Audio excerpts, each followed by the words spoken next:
How long before I can see results in my coaching business, Alisa? Well, that's a question I cannot answer in any other way than it depends. It depends on how much time you can dedicate to your coaching business, how you use that time, and sometimes it's also a case of being in the right place at the right time. You probably knew this was going to be my answer, but sometimes we just want someone to tell us that we will eventually see results if we continue to show up consistently and do good work.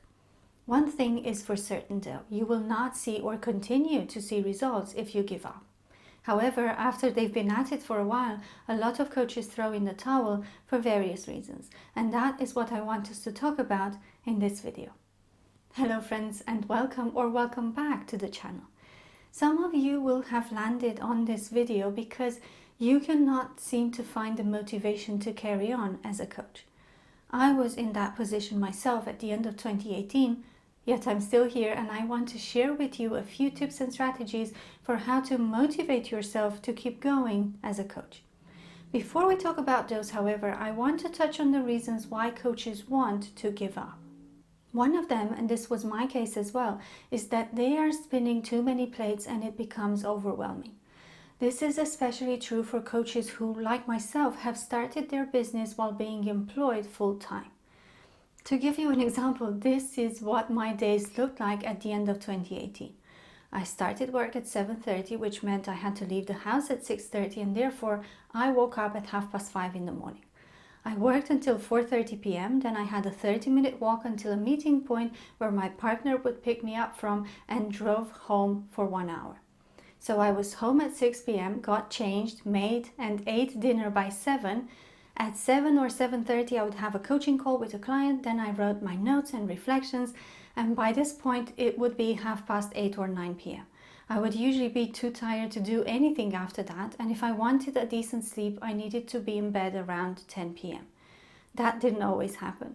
On the days I didn't have coaching sessions with clients, I would create content, prepare marketing materials, and do general business development work.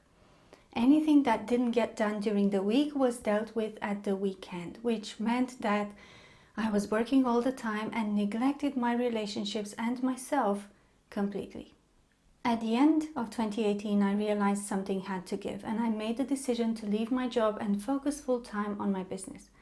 I had a financial safety blanket and a decent pipeline, but that is not the case for everyone, and therefore this is the point where they give up on coaching.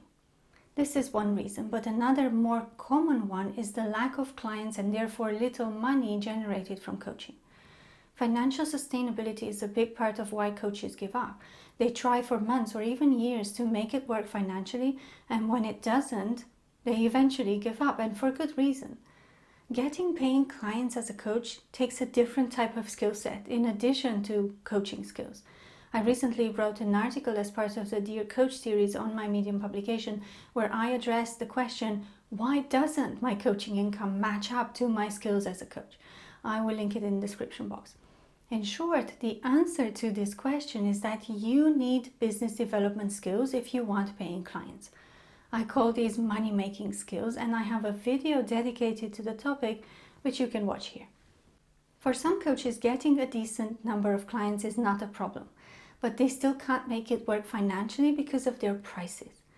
They charge the equivalent of a lunch meal for a coaching session, and therefore, even with the full coaching practice, they can't make their business financially viable. I have a bunch of resources on pricing, which I will link in the description box, and I recently filmed a video about price influencers and differentiators, which you can watch here if you're interested in this topic.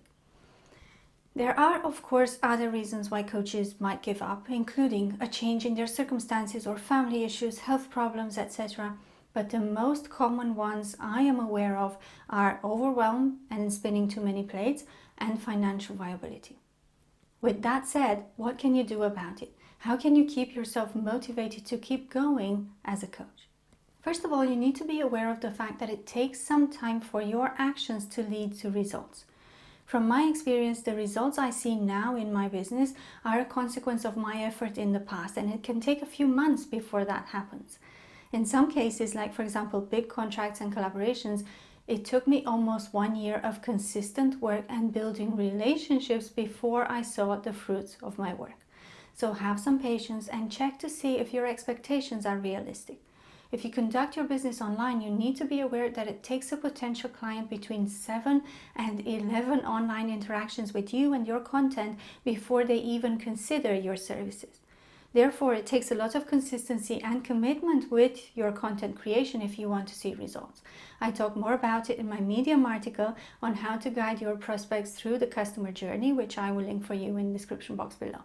Also, if you are struggling with content creation and you need some tips and ideas, you will find them in this video.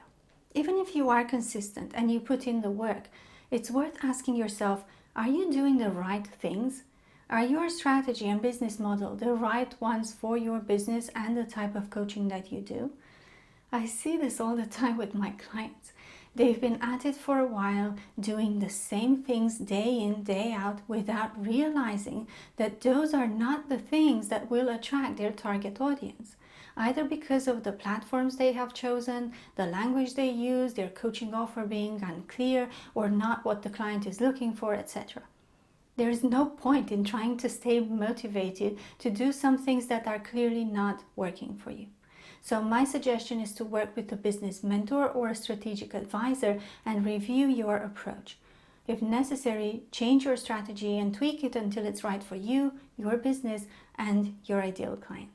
If you're getting value from the video so far, I would appreciate it if you gave it a big thumbs up and consider subscribing. If you're inclined to leave a comment, that would make my day. It really helps to support the channel, and I thank you in advance if you do. Once you've reviewed your strategy or created a suitable one, it's time to implement, keeping in mind that it might take a while before you see results. While you do that, make sure to avoid the bias trap, which is picking the things from your strategy that you are good at or that you enjoy doing and only focusing on those while forgetting about the more difficult or scary tasks, like reaching out to people or organizations for collaborations, delivering a workshop or a presentation, asking for the sale, talking about money. These are all things a lot of people would rather not do, so they don't.